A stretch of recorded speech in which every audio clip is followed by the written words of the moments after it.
नाज़रीन गिरामी अस्सलामु अलैकुम वरहमतुल्लाहि वबरकातुहू। सीधी बात के ताज़ा तरीन प्राइम टाइम में आप लोगों का इस्तकबाल है। नाज़रीन गिरामी, इस वक्त कुछ हंगामा आराइयाँ आपको दिख रही हैं। दर्द से पुकारती हुई ये बुर्क़ापोश ख़वातीन, बदलते मंज़र, इनकी बिलखती हुई आहें, मज़लूम शोहरों की बीवियां हैं इसमें कई, जिनके शोहर सलाखों के पीछे सड़ रहे हैं। किसी के बेटों की वजह से माएँ रोती हुई नज़र आ रही होंगी। मसला साल 2020 का, उसके आसपास का है। एक गुस्ताखे रसूल, शैतान किस्म का आदमी आप सल्लल्लाहु अलैहि वसल्लम की शान में गुस्ताखी करता है, और वो उस वक्त के सिटिंग एमएलए का रिश्तेदार होता है। फेसबुक में वो पोस्ट डालता है, लोग गुस्से में आते हैं, इश्तियाल में आते हैं। नौजवान केजे हल्ली डीजे हल्ली के रातों रात वहाँ के पुलिस थाने के सामने जमा हो जाते हैं। उसमें से कुछ नौजवान, मुश्तइल नौजवान, गुस्से में आए हुए नौजवान पुलिस गाड़ियों को नुकसान पहुँचाते हैं, आग लगा देते हैं। फिर गिरफ्तारियाँ शुरू होती हैं। जो मिला उसको उठा करके ले जाती है पुलिस। क्राइम में अगर उसका रत्ती बराबर भी कोई नाम है तो उसको उठा करके ले गई। घरों में चीखो पुकार, पुरअमन एहतिजाज कर रहे हैं नौजवान, जिनका जलने जलाने में किसी भी तरह का कोई जो है इस सिलसिले में हाथ नहीं, उनको भी गिरफ्तार ले जाती है। उससे बड़ा मसला ये है कि गुस्से में आए हुए कुछ नौजवान उस वक्त के सिटिंग एमएलए के घर को भी जला देते हैं। मामला भी खतरनाक था, और जाहिर सी बात है कि हिंदुत्वा तंजीमों को एक किस्म का हथियार मिल गया था। मीडिया में वो दहशतगर्द चिल्लाते रहे। पुलिस कार्रवाई के नाम पर गिरफ्तारियों पर गिरफ्तारियां करती गईं। उन पर ऐसे ऐसे दफात लगाते जाते रहे कि उनको ज़मानत मिलना मुश्किल हो गया। जेल के सलाखों के पीछे पुलिस की जानिब से होने वाली कार्रवाइयां अलग, और फिर उन पर लगाए जाने वाले सख्त दफात, जिसमें बाज़ों को ज़मानत तक ना मिले, और फिर उसके बाद उनके घर वालों के हालात। फिर वही सियासत शुरू हुई। सिटिंग एमएलए के ख़िलाफ़ इलेक्शन आने वाले में कहा गया कि ये और उसका करीबी मुसलमानों के जान के दुश्मन बन गए हैं। उन्हीं की वजह से सैकड़ों मुस्लिम नौजवान इस वक्त जेल की सलाखों के पीछे सड़ रहे हैं। इनको हराया जाए। इनको हराने के लिए उसी के बरादरी से ताल्लुक़ रखने वाले दूसरे चेहरे को कांग्रेस ने उस जगह पर लाई। असम्बली इंतखाबात के दौरान इत्तेहाद के नाम पर बारहा कहा गया कि उस गुस्ताखे रसूल के रिश्तेदार को, जिसकी वजह से मुस्लिम नौजवान इस वक्त फंसे हुए हैं, उनको वोट ना दिया जाए। दूसरा चेहरा लाया तो उस दूसरे चेहरे ने यकीन दिलाया कि हम मजलूमों का साथ देंगे, मजलूमों को जेल से बाहर निकालने की कोशिश करेंगे। इस उम्मीद के साथ मकामी लोगों ने वोट दिया, नए चेहरे को अपना बनाया। तरक्यात के नाम पर नहीं, जुल्म व सितम ख़त्म होगा। एक तरफ ये उम्मीद, दूसरी जानिब केस लड़ने के नाम पे कई वकला आए, कई तंजीमें आईं, और सब लोगों ने अलग अलग एतबार से पैसा ऐंठा। कोई तंजीम से पैसा ऐंठा, कोई अच्छे मालदार के पास जाकर के इन नौजवानों के मुकदमात को लड़ने के नाम पर पैसा जमा किया, कोई सियासी लीडरान से हासिल किया। यानी हर कोई मजलूमों के नाम पर, मजलूम नौजवान जो कैदोबंद की सऊबतें झेल रहे हैं, उनकी मजबूर फैमिलियों और अहल खाना के नाम पर पैसा तो ऐंठा, लेकिन न मजलूमों को राहत मिली, न मजलूमों के घर वालों को राहत मिली। नतीजा क्या निकला कि वो हर साल अलग अलग वादों से तंग आ गए। न सियासी नेता उनके रहे, न उलमाए कराम उनके रहे, न तंजीमों की सुदूर उनके रहे, न सेक्रेटरी उनके रहे। वो उनके बच्चे जेलों में सड़ते रहे, ये यहाँ पर पाई पाई के लिए तरसते रहे। यहाँ तक कि इनके घरों में राशन ख़त्म हो जाता है। जो बच्ची 1 साल की थी वो 5 साल की बन जाती है, बाप का चेहरा तक नहीं देखती। जो बच्ची पेट में थी वो 4 से 5 साल का बन गई है, उसको पता भी नहीं कि उसके बाप दिखता कैसा है। कोई खातून परेशान, कोई माँ परेशान, कोई भाई परेशान, कोई भरे भाई, कोई बहन परेशान, लेकिन कोई किसी को पूछने वाला नहीं। सब वादे करते रहे, कोई इसका फ़ायदा उठाते रहे। कितने वकला न जाने इनके नाम पर फ़ायदा उठा लिया, कितने जो है लोगों ने सियासत के नाम पर अपना उल्लू सीधा कर लिया, लेकिन हकदारों के हक नहीं पहुंचा। न नौजवान बाहर आए। कांग्रेस हुकूमत भी वादा करती रही कि आपके साथ इंसाफ होगा, लेकिन इंसाफ नहीं हो रहा है। और नतीजा ये है कि जो लोग कसूरवार हैं उनको ज़रूर आप सज़ा दें, लेकिन जो बेकसूर थे, जिनको फंसाया गया है, कम से कम उनको तो ज़मानत मिल जाए। वकला भी जो है वो कहते हैं पूछने पर कि काम चल रहा है। जो तंजीमें हैं उनसे जब पूछा जाता है तो कह रहे हैं कि केस लड़ रहे हैं, लेकिन हकीकत यह है कि कुछ भी नहीं हो रहा। अगर हो रहा है तो उसका नतीजा क्या निकल रहा है ये भी सामने आया है।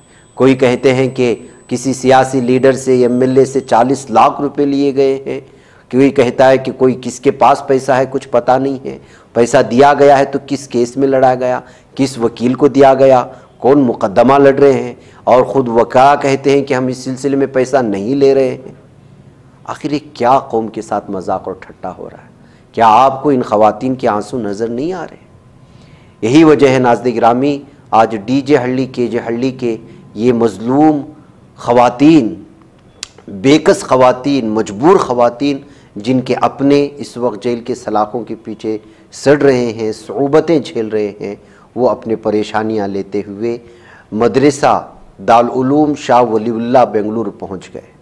और वहाँ पर सदा इत्तेहाद के ज़िम्मेदारान भी मौजूद थे। और इस मौके पर वहाँ पर साबिक कमिश्नर भास्कर राव भी पहुँच गए। वहाँ के उलमा से सवाल किए गए, वहाँ मौजूद सदा इत्तेहाद के लीडरान से सवालात किए गए कि आप हमारे लिए क्या कर रहे हैं, किस तरह से ये लड़ रहे हैं, और क्या कुछ बयानात दिए गए। आप ख़ुद इसको जो है अपनी नज़रों से देखें और फ़ैसला करें।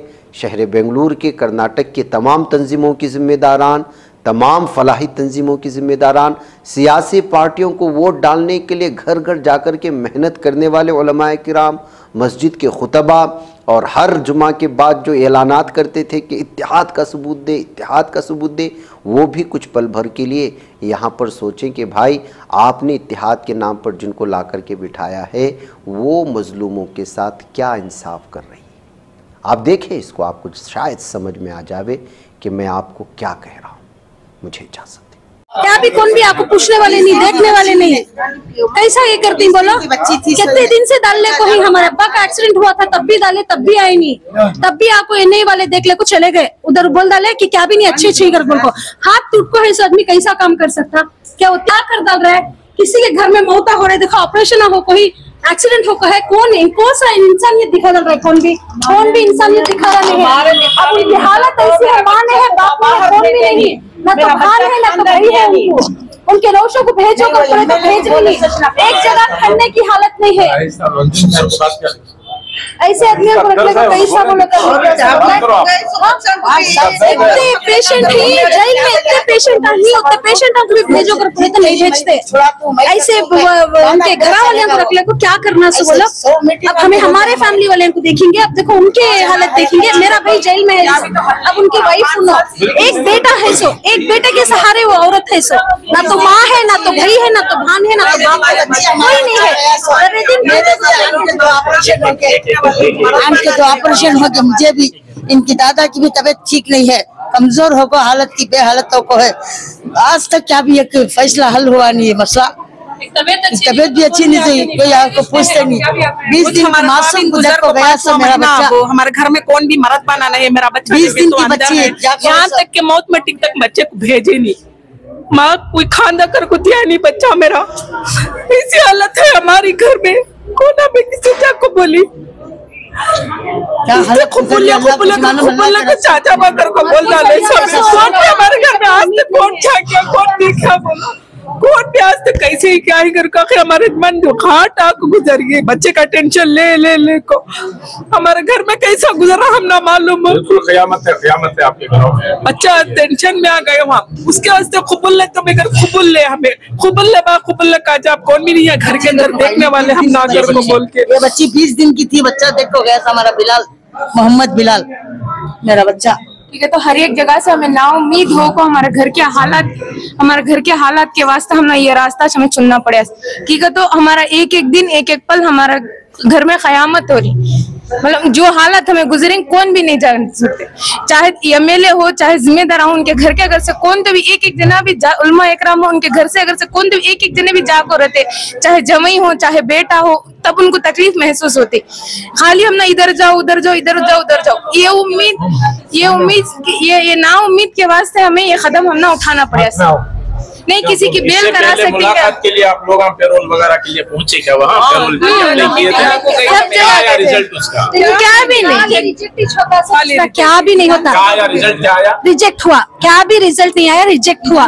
ऐसी हालत है, तबीयत खराब है, रीजन क्या भी बता रही नहीं, फाइलिश नहीं जा रहा। UAPA इसमें सुप्रीम कोर्ट में अप्लाई करे, इसके कोर्ट में अप्लाई करती, यहाँ करती वहाँ करती, इतना इन्फॉर्मेशन मिल रहा है। एडवोकेट्स की तरफ से तुमने क्या ये इन्फॉर्मेशन क्या भी नहीं हो रहा, ये मिल रहा। सो हमें कर रही, चुपके तो नहीं बैठी, कौन चुपके बैठी है, कौन भी चुपके नहीं बैठे, हर कोई कर रहा सोच, लेकिन क्या भी तो उसका यूज तो क्या भी नहीं है। कौन भी एक इंसान बाहर आको नहीं है, ना तो एक 18 साल का लड़का आको है, ना तो एक 70 साल का बुढ़ा आको है, कौन भी नहीं आको है। सब उन्हें वहां मर रही है, हमें लोग मर रही, किसी भी इसका फर्क क्या भी पड़ने का नहीं है, किसी को भी नहीं पढ़ने का है, कोई से उलमा को भी नहीं पढ़ने का है, कोई से CM को भी नहीं पढ़ने का है, क्या भी नहीं पढ़ने का। 5 साल से हमें फिर रही, आज तक एक जना भी नहीं आया, ना तो घर के पास आपको पूछे, हमें जा रही उन लोगों के पास, उन लोग हमारा कौन भी क्या भी केयर कर रही नहीं। ऐसा बुलाती कामा धामा स्कूलों को बच्चों को भेजना, स्कूलों की आप कम एक दिन काम को नहीं कर, बच्चे सैलरी कट होती है, कौन देता है? हम ना, कौन भी देने वाला नहीं है। जेल में ही सुनो भी देते नहीं, क्या है इस वाले कौन भी देते नहीं, हमारा वाखा हमें पड़ रही सो, कौन भी तो आपको देख रहा नहीं है। अब वो औरत का वाखा वो औरत कुछ मालूम है, अब वो औरत ऐसी रही कर तो उसके बच्चे को क्या से पढ़ेंगी, उन्हें कैसा पढ़ेंगे, उन्हें क्या भी पढ़ा नहीं सकते। घर में बच्चों को रख लेना, बैठे रहना, हमें उतना कब मौत आती है कि घर को मौत को जपना, दूसरा क्या भी नहीं, दूसरा क्या भी ऑप्शन ही नहीं है। अब वो एक ही ऑप्शन है। बोलिए आप। देखो 1800 दिन से बच्चे पूरे जेल में हैं, मासूमीन पूरे बेगुनाह जेल में होते हुए भी उन्होंने प्लीड गिल्टी करने मजबूर हैं। घरों की हालत देखकर हमारे एक भी MLA जो भी हैं जिंदा नहीं, उन्होंने हमारे कौम के वास्ते एक मुस्लिम MLA भी जिंदा नहीं। हमारे जाना जल रही, हर दिन हमारे घरों में मातम होता है, हर खुशी में हमारे घर के आदमी नहीं रहते, हर गम में हमारे घर का इंसान नहीं रहता। हमारे दिल पर जो है हशर के दिन उन्होंने एक दिन जवाब देना पड़ता है। हुकूमत के आने से पहले दावे किए गए थे, वादे किए गए थे, हमें पूरे झूठे तसल्ली ना। हमें एक दिन भी रिजवान अरशद रंदे, जमीर अहमद रंदे, किसी की भी एक दिन भी हमें मीटिंग नहीं हुई। पूरे कौम के आदमी जेल में ही, कम से कम आप लोग आकर मिलो कर को तक नहीं बोले कोई भी। हमें गए थे मिलने, खाली झूठी तसल्ली हुई हो गई। जमीर अहमद से मुलाकात हुई, CM इब्राहिम से मुलाकात हुई, और AC श्रीनिवास से तो कई बार मुलाकात हुई। हर एक झूठी तसल्ली देकर भेजने वाले। उलमा इकराम से भी हमारी मुलाकात हुई। हर एक भी कोशिश कर रही बोलती, मगर हर कोशिश में नाउमीदी है, हर एक में रिजेक्ट ही छोड़े बिल। हमें अब भी कितने दिन हमें ऐसा भटकले को फिरना। औरता देखो, बुजुर्ग ही, छोटे बच्चे ही, औरता बीवियां ही, हर एक औरत भी तड़प रहे हैं देख घर के हालात की वजह से। तो हमें लोग मजबूर ही, बेगुनाहों को इंसाफ दिलो। अभी कितने दिन हमें इंसाफ के वास्ते जपना। तो हमें इंसाफ के इंतजार में ही हम ना इंसाफ मेरा बच्चा खाली टैबलेट के लिए गया, मुझे कमर का प्रॉब्लम है, उसके पास उन्हें मोबाइल की दुकान में काम करता था, खाली उसका नेटवर्क 2 से 3 मोबाइल थे, घर को नेटवर्क पकड़ेगा, घर को पकड़ गए, मगर कसूरवार कुछ भी नहीं है। मेरा बच्चा एक से दूसरी बात करने वाला नहीं और मुंडी उठा कर दूसरे किसे बोलने वाला नहीं, बेकसूर बच्चे को भी अंदर डाली। ये ट्रिप मिलने गए तो 10,000 रुपए ले लग जाना, हमने कोई देने वाला नहीं है, मगर देन दे भी न कौन की देन चीज हमना, हमें खुद हमें पकड़ ले वाखा वनवेस पढ़ ले, हमें मिलने गए तो भी हमने 5,000 8,000 6,000 रुपए खर्चा होता वहां जाने के वास्ते। कोई उल्मा रहते, कोई प्रेसिडेंट होते, कोई जीते सुने इंसान रहते, आपको हमारे घर तक नहीं बात करिए और हमारे घर तक का कोई पूछे सुने नहीं, तो हमें कब तक सब्र करना। हमारे वालिद हैं सो 5 इयर्स होगा उन जाको, हमें 4 सिस्टर्स कौन भी घर में कमाने वाले, मैं जाको अब मैं पढ़ने को थी, मैं स्टॉप कर डाली, अब मैं घर में हूँ, मैं ट्यूशंस ले रही हूँ कि तो घर में अब कौन भी चलाने वाले नहीं, कौन भी नहीं, हमें 4 भाना, हमारे वालिद वहां जो डैड वहां चलेगी तो भाइयां भी नहीं, अब हमारे घर का कौन देखती क्या करती, कौन ये है बोलो, हमारा हर बार डालती है रिजेक्शन, हर बार डालती है रिजेक्शन, कब तक हमें भी ऐसा ये करना। हमें मेरी बहन की तबीयत अच्छी नहीं रहती, उनको गए तो हजारों के कान से लाना, हमें किसके पास जाना, हमें पूरे हमें स्टॉप कर को कॉलेज में पढ़ लेते, वो भी स्टॉप कर को अब हमें घर में बैठी कौन हमारा देखने वाला है, खाली बुलाती मीटिंग ये वो मीटिंग देती, ये करती तसल्ली देती होता, उसके बाद फिर वो। आज मुझे टेंड्री रोड आने का मौका मिला और यहाँ पर शाह वलीउल्लाह मदरसा में बहुत सारे लोग इधर जमे थे। इस जगह के तमाम हजरत इधर आए थे और यहाँ की बहन बेटियां और नौजवान आके उनके साथ में मेरी बातचीत, ये जो 5 साल पहले अगस्त 8 तारीख को जो BJHLD KJHLD में जो बहुत सारी केसेस जो रजिस्टर हुए थे उसके तहत बच्चों को जो अरेस्ट हुए थे उनमें से अभी 30% बच्चे अभी भी जेल में हैं करके मेरे नज़र में लाया उन्होंने। तो केस को किस तरह से इसका मसला कानूनी तौर पर चीफ मिनिस्टर का जो पावर्स होता है उसके बारे में मैं सब लोगों को बताया हूँ। आप इस चीज को पॉलिटिकली मत कीजिए, न बीजेपी, न कांग्रेस, न जनता दल, न आम आदमी पार्टी, न कम्युनिस्ट पार्टी या समता पार्टी, कुछ भी नहीं।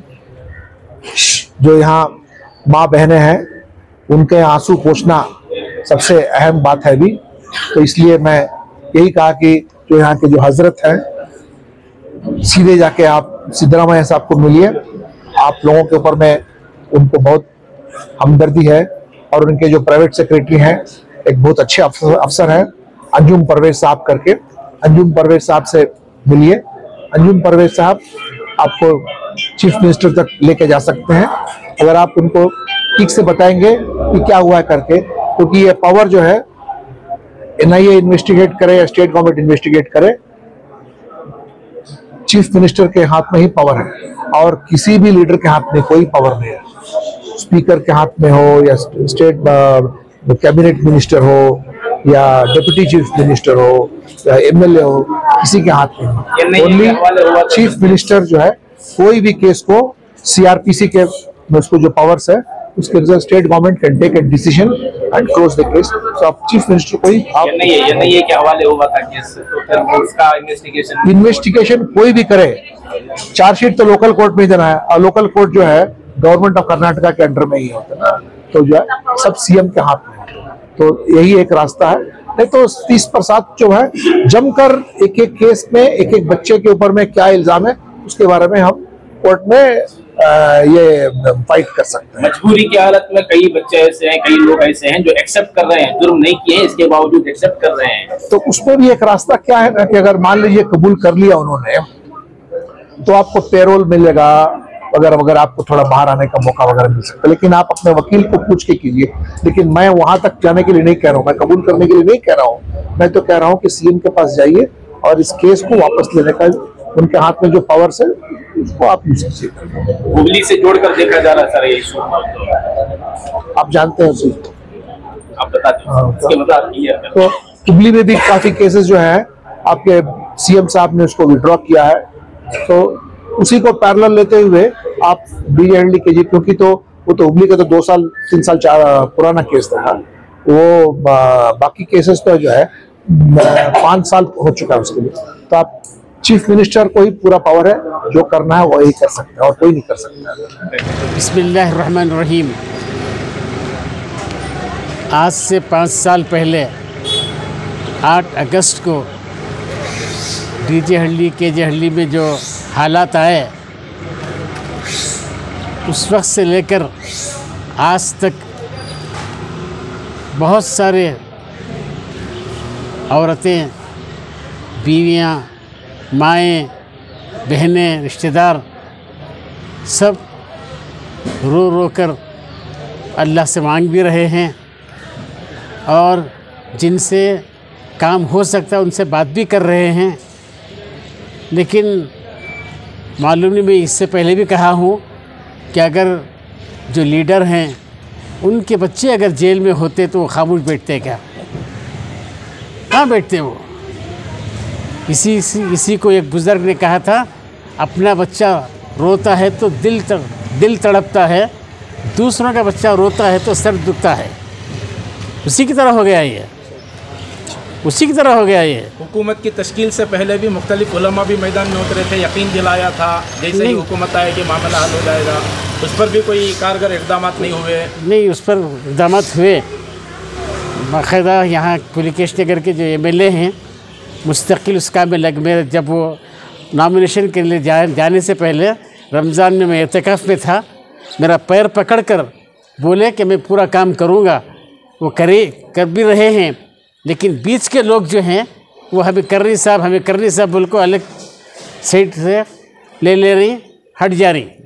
लेकिन लोग से मुराद वो क्या मुराद वजाहत के साथ बताएं ताकि मालूम हो नहीं वो हकीकी सूरत हाल क्या है। जो क्या चोर की दाढ़ी में तिनका बोलते ना, वैसा किस्सा हो जाता। वो जो मैं बोल रहा हूँ समझ जाती, लेकर जो हट जा रही वो समझ जा रही। तो नहीं, कहीं ना कहीं इन बच्चों का खून हो रहा है, मासूम बच्चियां हैं, तो उसी दुख से को 20 दिन की बच्ची आज तकरीबन 5 साल की बच्ची की शक्ल में आ रही है सामने, मालूम है। तो उनका खून हो रहा है, जी, जज्बात का खून हो रहा है इस मामले में। हालांकि मिनिस्टर के पास भी हम लोग गए, जाकर बताए हाँ करेंगे। एक बार रमज़ान के महीने में CM आए थे, CM की एक मीटिंग हुई थी, उस मीटिंग में बात उठाया मैं तो अल्हम्दुलिल्लाह जब से ये लोग अंदर गए हैं उस वक्त से मुस्तकिल लगा हुआ हूँ। लेकिन बोलने वाले बोल रहे क्या कि किधर की, खैर उनसे मुझे मतलब नहीं है। अभी भी हमारे MLA सुप्रीम कोर्ट गए, कोर्ट केस हार कर गए, अभी भी मुस्तकिल एक साहब के पास एक बड़ी रकम दे के रखे हैं। वो बड़ी रकम लेकर वो क्या कर रही है अल्लाह जाने। सदाए इत्तेहाद के बैनर तले आज भास्कर राव को मदऊ किया गया था, क्या मुतालबात सामने रखे? तो भास्कर राव जो हैं माशाअल्लाह बड़ी अच्छी बात बोले, ये काम मुश्किल है नंबर 1, नंबर 2 नामुमकिन नहीं, इम्पॉसिबल नहीं, पॉसिबल।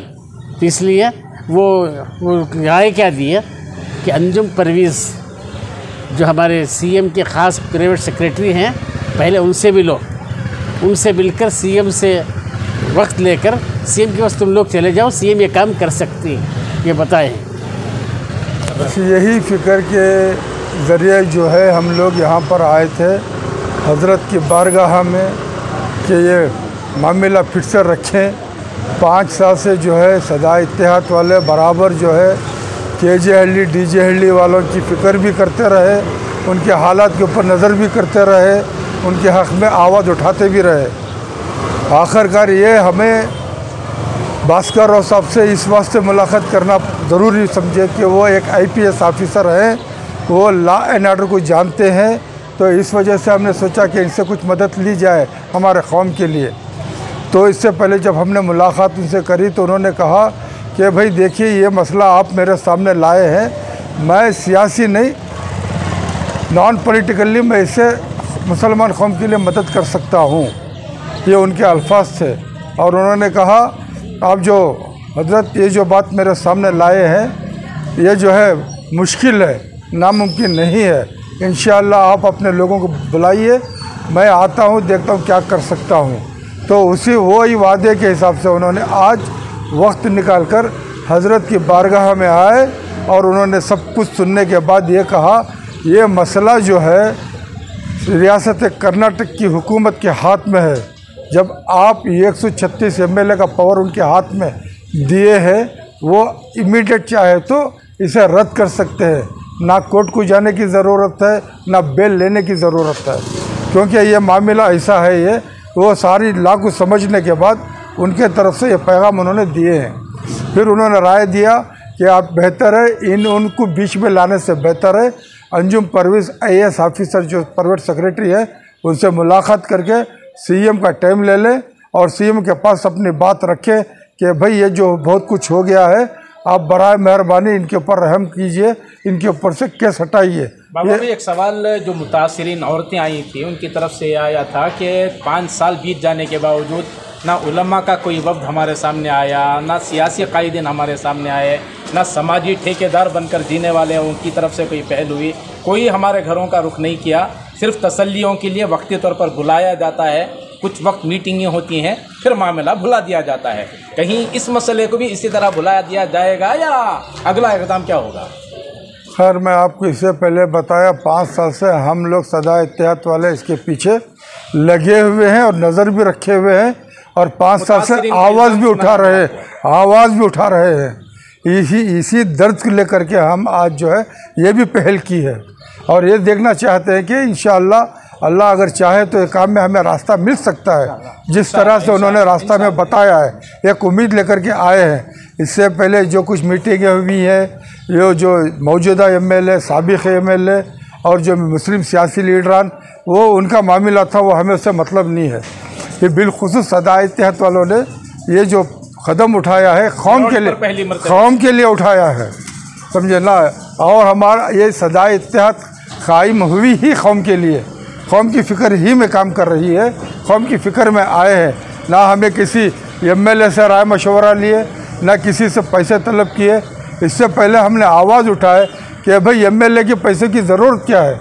जब हमारे मस्जिदों के पास जाए तो हमारे बच्चों के लिए क्या पैसा इकट्ठा नहीं हो सकता? जुम्मा का ऐलान पूरी रियासत से पूरा हो सकता, हमें इनसे पैसे लेने क्या ज़रूरत है? ये मैं पहले प्रेस मीट कर चुका हूँ, समझे ना। वो उसने पैसे दिया, उसके पैसे की मोहताज कौम नहीं है। जब हमारी मसाजिद करोड़ों रुपए की बन सकती है, मदारिस करोड़ों रुपए चल सकते हैं, तो हमें इनसे पैसों की ज़रूरत नहीं है, ये हमने कह चुके हैं। लेकिन सवाल ये है कि यहाँ के जो नौजवान हो, ये जो समझ रखने वाले जो साहिब हैसियत है, उनको ये रास्ता सही नहीं मिला। इस वजह से वो लोगों भी थोड़ा जो है 5 साल इसमें गुजर गए। इंशाअल्लाह ताला कुछ अच्छे लोगों को लेकर के काम करेंगे। ये काम करने की नीयत से जो है आज सदा इत्तेहाद वाले जो है इस काम को आगे बढ़ाने के लिए आए हैं। फिर अल्लाह पाक की मर्ज़ी देखे, हमारी कौम के बच्चे जो भूखे प्यासे, उनके चेहरों के ऊपर जो रौनक ख़त्म हुई है, वो भी आज देखने को हमें सामने मिला। तो इंशाअल्लाह इसे दूर करने की कोशिश करेंगे। अस्सलाम वालेकुम।